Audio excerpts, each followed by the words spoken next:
Здраво и добре дојде на 15-та подкаст епизода.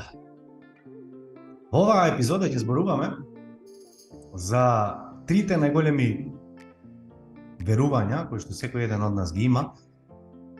Со нивна варијација може да стигне до илјадници и сите се рефлектираат на различен начин.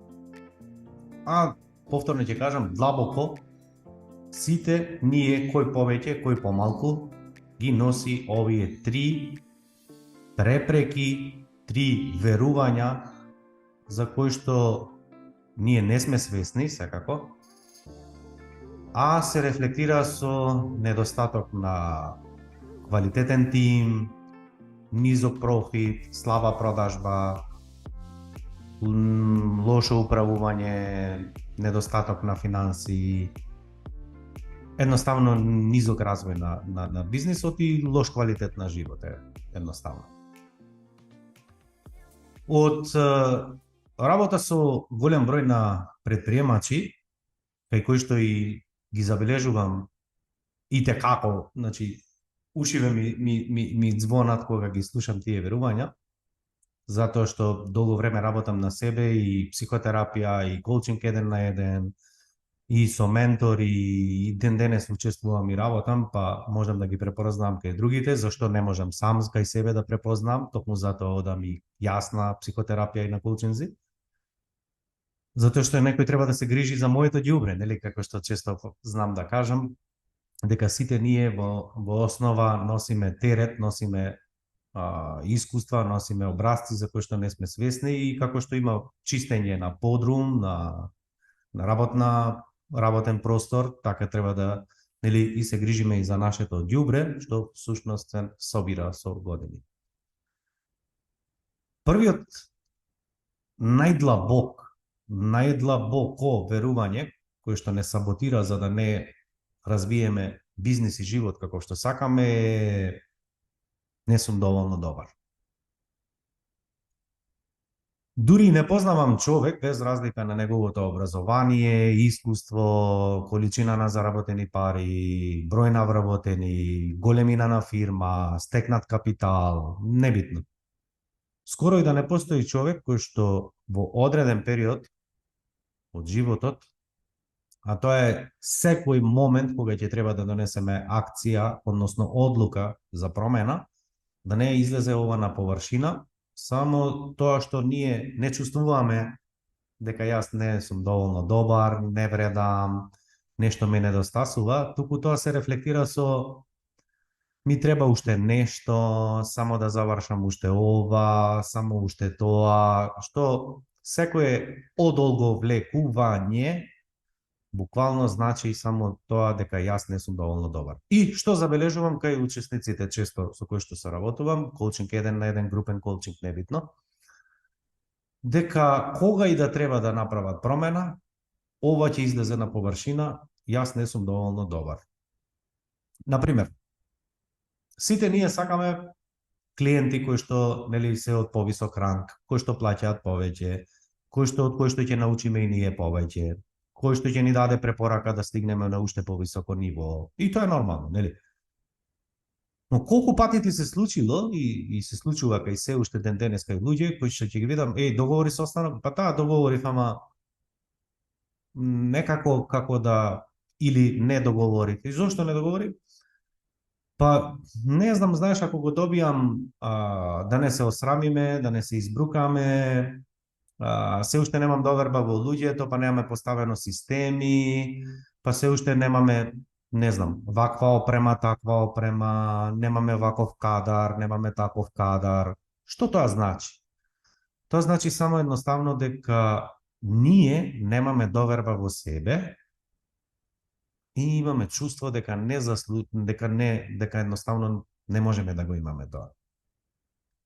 И ова, ако јас како ментор не го препознавам кај луѓето и ја го отвориме, например, нели, оваа тема на разговор, ако не го навлеземе длабоко во коренот или во црната кутија, како што на шега велиме, и ако не го разбиеме овој образец да видиме на што се должи, едноставно луѓето ќе се саботираат и нема да успеат повеќе. И ова е една од причините зошто некои од учесниците буквално, после 2-3 сесии ќе направи бум, а некои уште по 20-30 години не можат да постигнат успех како нив, и после знаете како не им веруваат. И често од пати тоа го искажуваат дека им е незгодно да кажуваат што се постигнале, како работаат, оти им е непријатно и незгодно. Тоа се умни луѓе пред се. Сега, колку пати сети се ти направи намерно одолговлекување, пролонгирање, под изговор. Јас треба да работам на маркетинг, но се плашам да, знаеш, јас не се плашам од говор, ама не ми е камерава квалитетна, микрофонот не ми е квалитетен, студиото немам, гардероба немам, што јас ќе кажам, кој сум јас да кажам, па да не ме сватат погрешно, да не сгрешам, да не употребам дијалект, а свесен си дека треба. Зошто ти е страф да вработиш поквалитетни и подобри луѓе од тебе? Сите ние знаеме дека улогата на предпремачот е да вработи и да ангажираш попаметни луѓе, нели, од него, односно од нас, оти нормално дека сите ние се фокусираме на, нели, во текот на животот на различна работа, и дека оно кој што ќе се фокусира на програмирање, нормално дека ако ние тоа го работиме повремено, дека тој ќе биде професионалец, а ние ќе бидеме просек. Ако некој се фокусира цел живот на продажба и стане експерт во продажба, нормално дека се е во ред со него и се е во ред со нас, но тоа значи дека за продажба е експерт, нели, и дека има вредност и дека ни треба таков човек. Но зошто се плашиме да вработиме таков човек? Зошто се плашиме да ангажираме таков човек? Зошто се плашиме да побараме таков човек? Зошто се плашиме да направиме разговор за рекрутинг со таков човек? Затоа што длабоко во себе веруваме дека ние не сме доволно добри и дека што ќе се случи кога луѓето ќе знаат или ќе сватат дека ти не си доволно добар. И ова е огромен проблем. Сега, ако ова верување го расшириме, тоа ќе излезе буквално у различни образци. Тоа е фил или шлак што сме го залепиле во фаза на детство, каде што ни велеле седи ти ништо не знаеш, гледа го брат ти, гледа сестра ти, гледа го како јаде, гледа како игра, од тебе ништо не видува, види го синот на Перо, он е домаќин, види он како знае да штеди, да буџетира, колку учи, како пее, како зборува, колку е дисциплиниран. Значи, цел живот не споредувале, нели?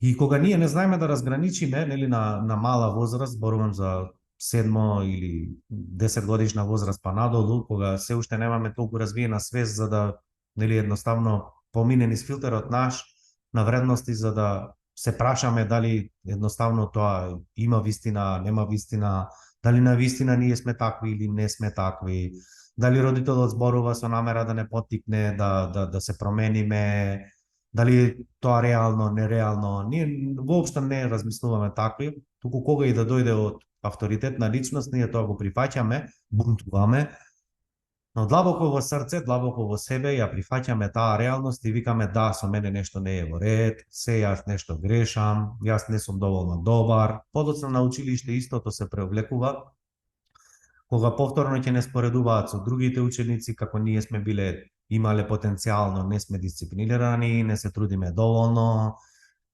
Никој не знае што значи лева хемисфера, што значи десна хемисфера, што значи човек со дарба или со развиена аналитика, некој креативност. Нели? Малку од денешните професори и наставници поминале низ таква обука, јас не велам дека се виновни. Малку знаат како функционира човечкиот ум, од друга страна се незадоволни за заработка, за собствениот квалитет на живот, за остварувањето нивно, за постигнувањето и, нели, не внимавајќи дали и што ќе се случи со нас, дали ќе не повредат или што ќе се случи понатамо со нашиот живот, едноставно се однесуваат на начин на кој што сметаат секако добронамерно, далеко од тоа дека не. Но тоа ни дава уште една потврда дека со нас, па сега стварно нешто не е во ред. Подоцна се вработуваме, добиваме клиенти, се споредуваме со колеги, со клиенти, со други предприемачи, поуспешни, со луѓе кои што постигнале многу повеќе од нас. И како растеме, тоа е непрекинат процес, каде што само ги јакнеме тие врски, внатрешниот говор кој што го зборуваме постојано со нас, дека со нас нешто не е во ред, ете требаше да донесеш таква одлука, ете требаше и тоа, ете требаше и тоа. И само го храниме и го зацврстуваме тој пат, дека со нас нешто не е во ред и дека ние не сме доволно добри. И подоцна ќе имаме фантастична идеја, а немаме храброст да ја реализираме. Сме сакале нешто да превземеме, а сме немале храброст и кога ќе видиме некој друг како тоа го прави, се потсетуваме дека само сме пропуштиле прилика и дека сме можеле и после и лепиме етикети секако, нели? Па таа види, јас не сум расипан, ја не сум дрзок, па лесно му е на Перо, него татко му остави пари, па лесно му е на Живко, неговиот бизнис е таков, па знаеш, лесно му е на Зоран, он има стручен тим, неговиот бизнис е полесен, па да, он работи со интелектуалци, види ги моите какви се. Значи, наоѓаме изговори, а всушност сите овие изговори само кажуваат дека уствари се дистанцираме за да се оправдаме за собствениот неуспех во смисла на со мене се е во ред, јас можам, дека не можам, само ја не сум расипан како Перо, само јас не сум дрзок како Живко, само немам среќа како Јанко или како некој друг, а уствари ова е саботирачко верување.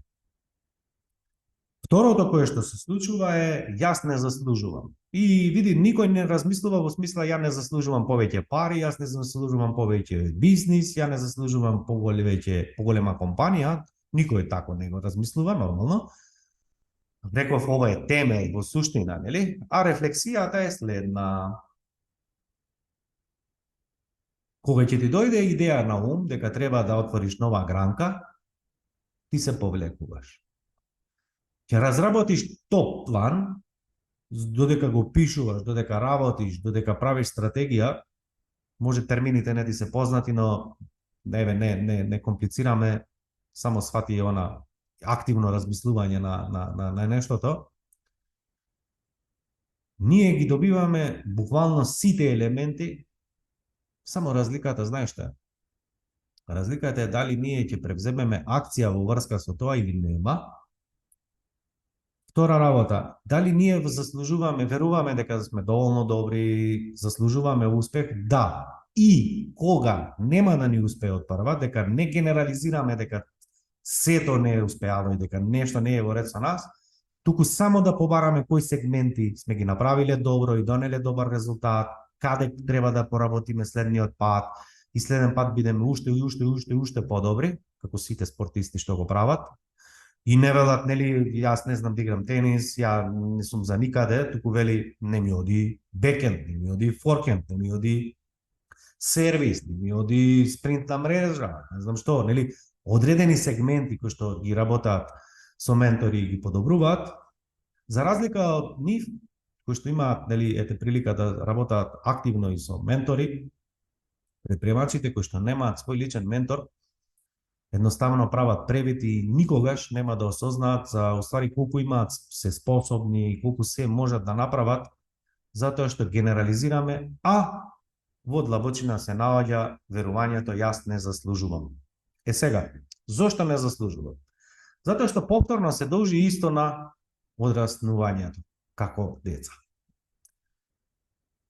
Колку луѓе сум запознал и колку луѓе сум видел кои што мислат дека мора да се намачат во животот за да добијат нешто. Мора да заслужат они. Знаеш како инвестирав 100.000 евра, 10.000 евра, правилно да ги завратам тие пари, па после ќе инвестирам во нешто. Не, прво ова да заработам, прво да направам ова, па тогаш ќе, прво ова да го добиам, па после ќе. Значи, ние бараме оправдувања да заслужиме, за после нешто да превземеме следен чекор. И лавиринт. Зошто? Затоа што ние од мали сме условувани. А тоа е, ив ден, ако бидеш добар, ќе добиеш X. Ако не го направиш тоа, ќе добиеш Y. Значи, од мали не озене водат или кон болка, или кон задоволство. Подоцна цел живот тоа го правиме, само што не сме свесни. А суштината е дека ако ние се однесуваме на начин на кој што некој сака од нас, или мисли дека треба да се однесуваме, или има очекување како ние треба да се однесуваме според неговите вредности, дека ние не заслужуваме нешто да добиеме. Што прави тука, да кажам, ајде немам толку време сега да разглобуваме премногу, тоа ќе го работиме на програмот Земни залет. Тоа е многу битно да видиме што се случува со нас внатре. Дали сме бунтовно дете кое што вика ајде ти ќе ми кажеш јас не сум таков и оди напред. Адаптивно дете кое што ќе се потруди да изглуми дека го заслужува тоа на начин што ќе биде неупадливо, ќе работа во позадина, ќе слуша како некој друг се однесува за да ја долови ситуацијата, за да се оправди дека го заслужува и го добие истото. Или се подоцна играме од улога родител, каде што се обидуваме да размислиме што всушност не е добро со нас, каде ние сме погрешиле, се само обвинуваме. И кога критичарот ќе превземе улогата, на крајот ние се блокираме и не правиме акција. Сега размисли ти како ова го рефлектираш во твојот бизнис. Колку пати направи само саботажа, колку пати не инвестираше затоа што си викаш ама чекај, 3 пати инвестирав и ја утнав. Ама чекај, не е време. Ама чекај, ја ќе вработам уште 20, ама да направам уште промет уште толку. Ама ја би инвестирал во едукација, во луѓе, во се, ама не е време, треба да... Сето ова се верувања кои што не саботираат. И затоа велам секогаш дека ние сме најголемата препрека и дека ако му се тргнеме од патот на бизнисот, ние побрзо би успеале. А ние сме космичарот, нели? И третото верување, кое што е темел, е јас немам подршка. И овие 3 верувања и како се комплицирани, а ми се чини дека јас немам подршка, патат најголем дел од луѓето. Сите ние сакаме повеќе подршка. И ова се обвинувањата кои што ги правиме на дневно ниво. Оној пат кога бараме да не разберат вработените дека ние сме инвестирале, дека ризикуваме, дека треба да се трудат повеќе, каква порака уствари правиме? Само им зборуваме гласно за верувањето кое што го имаме, а тоа е вие треба да се трудите повеќе, да работите повеќе, односно сватете ме, или во превод дајте ми подршка. Кога работиш по цел ден со оправдување дека комплицирано е, дека твојот бизнис е специфичен, дека е криза, дека не знам што, и кога доаѓаш дома убиен од работа, и кога ги избегнуваш домашните обврски, кога бараш луѓето да те разберат за твојот труд, кога имаш изговори дека сето ова го правиш заради нив, заради децата, заради семејството, уствари само бараш подршка. Кога тебе не те разбираат, односно мислиш дека не те разбираат, само всушност бараш подршка. Но барањето подршка го правиш и на продажа разговор. Бараш подршка од клиентот да те разбере, затоа што најчесто луѓето кога влегуваат на продажа разговор размислуваат за себе, а не за клиентот. И тоа е причината зашто луѓето често бураат на продажба, односно продаваат со убедување, а суштината на премиум продажба е одбивање, ама тоа се работи на едно повисоко ниво. И сега, како се рефлектира под немам јас подршка? Еве. Јас би вработал уште 20, ама, знаеш, нема, кој ќе работи со нив, кој ќе им помогне, кој ќе ги научи, ја немам више живци, луѓево не ме разбираат, помладиве се такви, постариве се такви. Па, јас би инвестирал во, не знам, во било што, нели, во рамки на бизнисот, но нема со кого, за кого ќе го правиме тоа. Само што ќе го научим, ќе излезе, а не го плаќам, тој ништо не знае, додека го научам, јас трошам, тој не приденесува нешто. Која безобразлук, само што ќе го научиш, он ќе си замине, не знам, во странство, во друга компанија, ќе започне собствен бизнис, небитно. Нема, со кого ќе го прави. Значи, што бараме ние од луѓето? Бараме нешто што ствари самите ние не си го дозволуваме, бараме некој друг да не разбера, самите не се разбираме, а сето ова влече корени и предприемништвото е фантастично нешто, бидејќи сите верувања имаш фантастична прилика да ти излезат на површина, луѓето кои што немаат таква одговорност и немаат прилика да ги освестат толку брзо, и бизнисот е најголемо, најдлабоко, веднаш, нели, под хитно огледало, што се случува во нашиот ум, и бизнисот е само рефлексија на нашето поимање, нашата перцепција, нашата слика за сами себе. Ова потекнува уште од милиарда, илјадници години од кога постои човештвото. Уште кога сме живееле по пештери, по заедници, и кога едноставно ако не припаѓаш на таа заедница, или ако те избркаат, или ако те, нели, отстранат од таа заедница, ти едноставно не можеш да преживееш. Нели? А тоа значи дека или ќе станеш плен на некое животно, или дека нема да истераш долго, немаш храна, немаш пристап до ресурси, нели, до вода, до останато. Така, сурови услови. Што ова значи? Дека нашиот примарен дел на умот, на мозокот, бара поддршка од другите луѓе за разбирање, бара поддршка за соработка, интеграција и се останато. А, што е уствари предприемништвото? Предприемништвото не е заедница од таков карактер на дружење, на помагање, да, но имаме други задачи. Предприемништвото е спорт каде што си осамен. Колку поголем бизнис имаш, колку повеќе заработуваш, колку си похрабар, колку се шириш повеќе, толку помалку имаш пријатели. Толку помалку имаш другари. Оти што ќе им збориш ти на другарите кои што останале цел живот вработени, тоа не е ништо лошо, нели, апсолутно, но едноставно не те разбираат.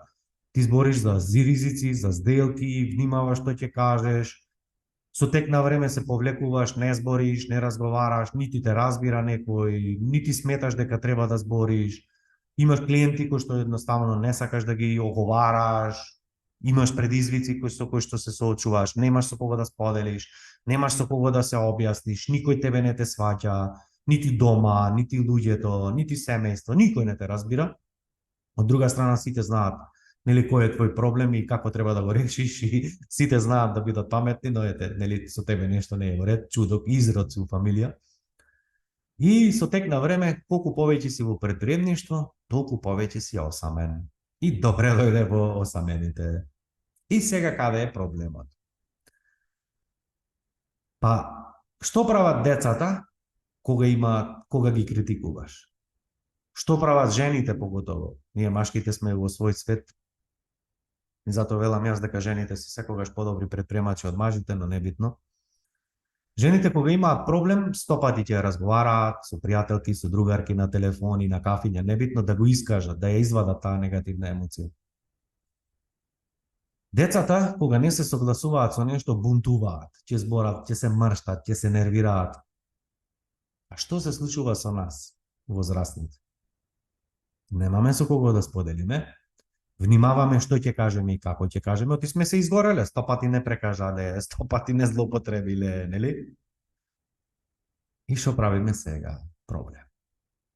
Ем имаш проблем, ем не можеш да се пожалиш, немаш со кого да го споделиш, никој не те разбира, и што всушност тебе ти треба? Подршка.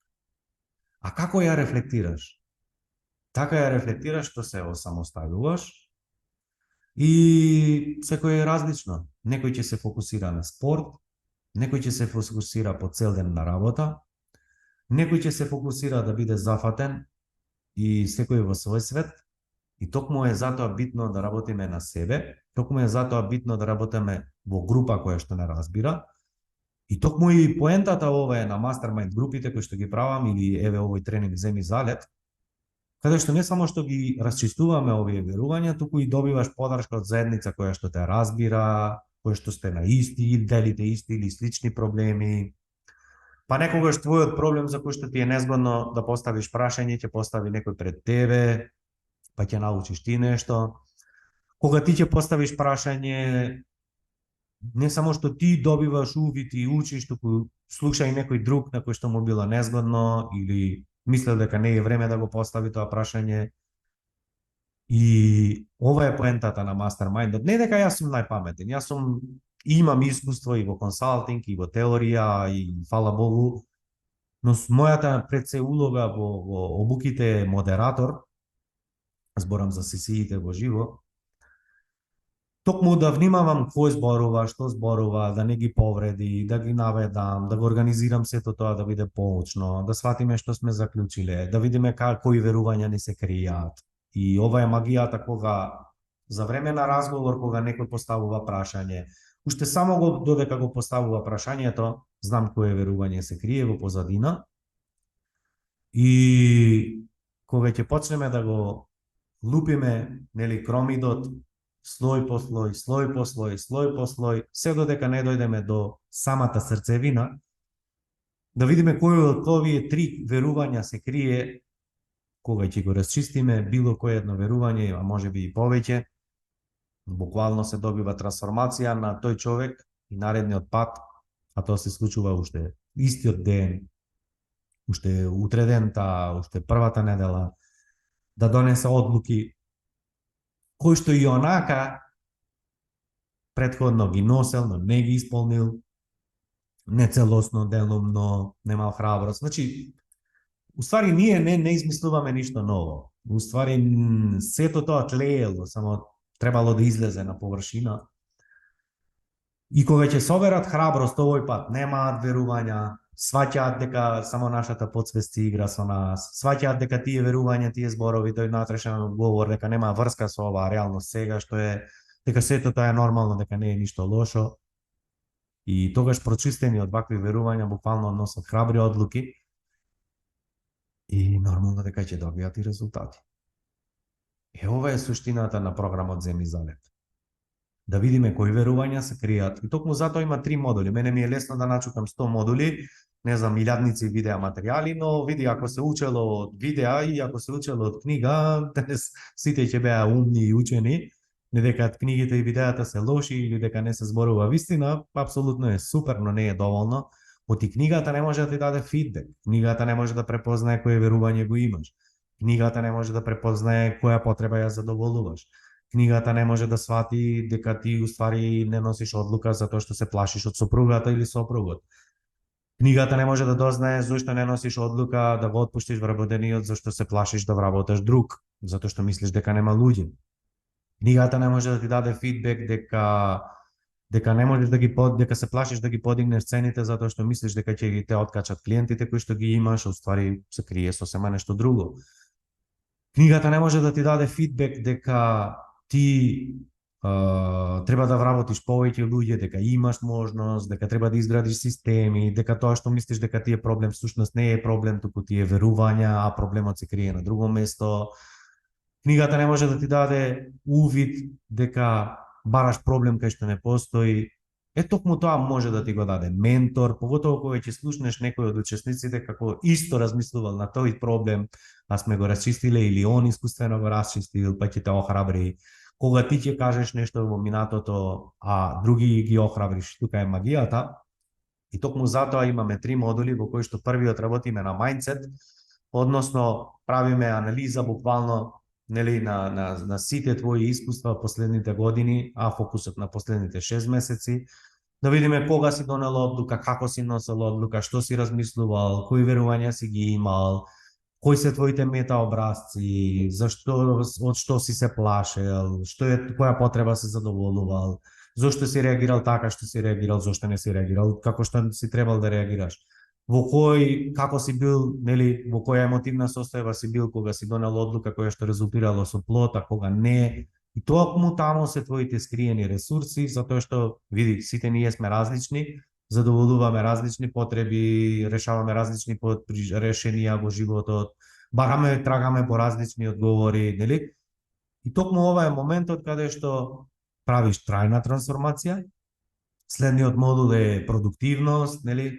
Оти види, ја не запознав се уште добар претприемач кој што перфектно добро знае како да управува со себе, оти со времето не можеме да управуваме, како поставува приоритети, на што се фокусира, кои задачи, како, по кој редослед, по која важност, кои се клучните задачи кои што треба да ги обавуваме, што е наша работа како претприемач, а што е на вработените, како побрзо да излеземе од оператива, зошто не излегуваме од оператива, што се плашиме, зошто да не дадеме другите да работат, зошто мислиме дека другите не се способни, зошто мислиме дека ако не помине низ наши раце дека некој ќе сгреши, зошто се плашиме. Значи, сето тоа мораме да го средиме.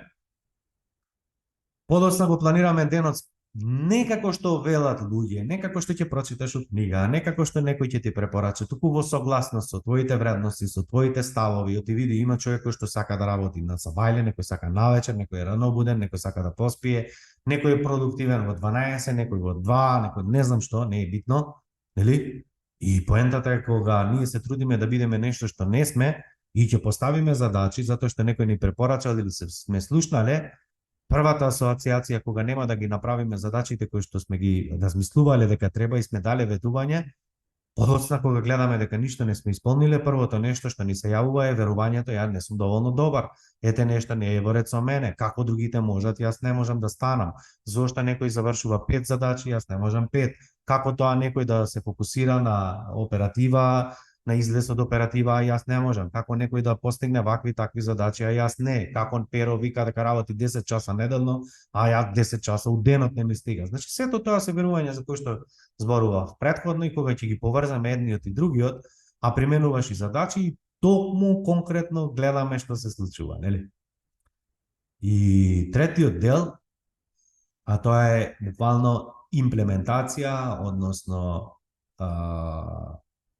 извршување, кога сето она што ќе го научиш, сето она што ќе го примениш, кога ќе направиш долгорочен план, кога ќе направиш предвидлив план за цели наредни 6 месеци, за цела наредна година, да не се тресеш што треба да правам утре, што треба да направам заутре, туку размислуваме долгорочно, точно знаеме кого да вработаме, кого да задржиме, кого да отпуштиме, кој клиент ни треба, кој клиент не ни треба. Значи, кога гледаме долгорочно, апсолутно е многу полесно, знаеме, планираме кога се одмарам, кога работам, кога што треба да правам, нели? Тогаш нема фрустрација, туку одиме по чек-листа, одиме по однапред, нели, предвидливи задачи, знаеме каде ќе се сопнеме, знаеме каде ќе имаме проблем, знаеме кои ни се индикациите, имаме метрика, буквално е се полесно. Исто како нели патуваш на одреден пат, да речеме за Белград, знаеш на која бензинска ќе пиеш кафе, знаеш ако ти намали гориво каде ќе ставиш, знаеш отприлика да има гужва па ќе застанеш. Значи, еве за тоа зборувам, нели? И да го искористиш твоето искуство и знаење како ресурс. И тука станува магијата, кога ќе дојде ред да имплементираш и се ќе излезе на површина, сите верувања кои што зборам, и дојдеш, нели, на следниот состанок и кажеш, еј, знам дека се е во ред со мене, го направивме планот, се е супер, ама види нешто, имам некое верување, ме саботира, не превземам акција, нешто мислам дека не е добро, се мислам дека нешто не е доволно доработено, се плашам од X и конкретно работиме на ова. И ова кога ќе го решиш, ти веќе не си истата личност. Токму заради ова го направив и овој програм како предуслов за понатамошна соработка. Оти во претходно ми беше само Mastermind 1 и таму работевме на градење на самоуправувачка компанија, односно self-managing company, таму има 7 модули, одиме уште подлабоко. Меѓутоа, за да ја заштитам заедницата, за да ја заштитам квалитетот на групата, за да има еднакво соодност, да ја биде компатибилна, похомогена групата, заедните да не се чувствуваат како, не знам, како да се доктори на науки, а другиве како почетници и обратно. Од друга страна, ако имаш премногу верувања кои што не си ги разрешил, како вамо ќе работиме на бизнес пати 2, пати 10, како ќе работиме на уште поклучни активности, како ќе работиме на скалирање на бизнис, како ќе треба да се откажеш од 80% работи кои што ги работиш, а знаеш не ти носи бенефит, како ќе носиш уште похрабри одлуки, едноставно не можеш, нели? Секој едно ново ниво бара поинаков начин на работа, поинакви одлуки. И токму ако имаш верувања, што ќе работиме таму? Многу потешко ќе се справиш и види, не е само што е лошо за групата, лошо и за тебе, бидејќи ќе се почувствуваш дека нешто не е во ред со тебе, дека токму затоа направив подруга програма каде што прво работиме на верувања, на мајндсет, значи буквално да се очистиме, да се испегламе, да земеме залет. Кога ќе земеме залет, не само што промената се гледа уште веднаш, туку ќе можеш подоцна уште повеќе и поактивно да му се посветиш на градењето на бизнис. И ако ти е порака овој подкаст за се до сега, само свати дека уствари и животот и бизнисот е едноставен ако му се тргнеш од патот и дека се е во ред со тебе, дека не треба ништо да менуваш, туку само да се запознаеш подобро, да видиш што е тоа што го правиш добро, што е тоа што помалку го правиш добро и конкретно на тоа да го работиш. Може би да погледнеш на својот бизнис од една поинаква перцепција, од едно кога играат двајца шах, нели, оној што гледаат горе, секогаш да има подобриот потек. Кога играат фудбал, играчите, нели, гледаат малку метро-две пред себе и лево и десно, зад себе не гледаат што се случува на цел терен. И кога ние сме постојано во оператива, ние сме играч, но не сме стратег, не сме селектор, не сме тренер, не го гледаме цел бизнис како од една поинаква перспектива, односно како кога сме на ложа, кога гледаме цел терен доле, што се случува со продажба, што се случува со испорака, што се случува со клиентите, што се случува со извршување, што се случува со клучни ресурси и останато, нели, сите сегменти.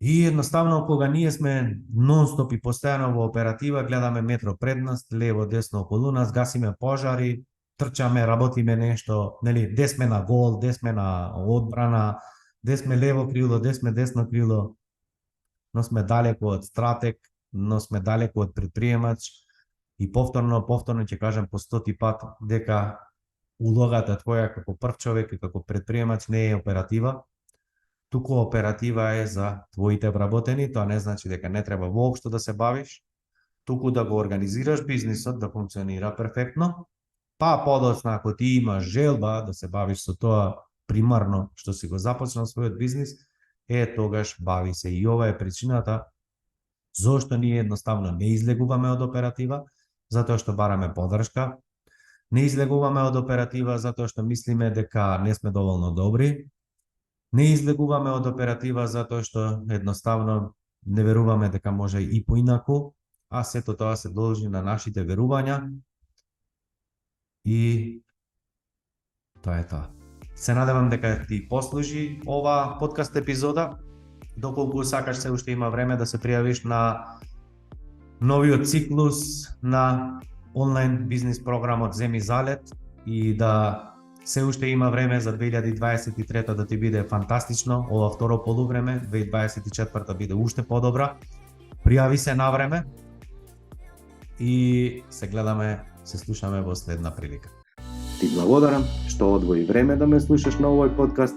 Доколку сакаш да соработуваш со мене, најдоброто место е да се информираш за актуелните понуди е www.aleksandarkochovski.com и секако немој да заборавиш да се претплатиш на мојот ньюслетер, каде што исто споделувам бесплатни информации и навремено ќе дознаеш за сите бесплатни онлайн тренинзи.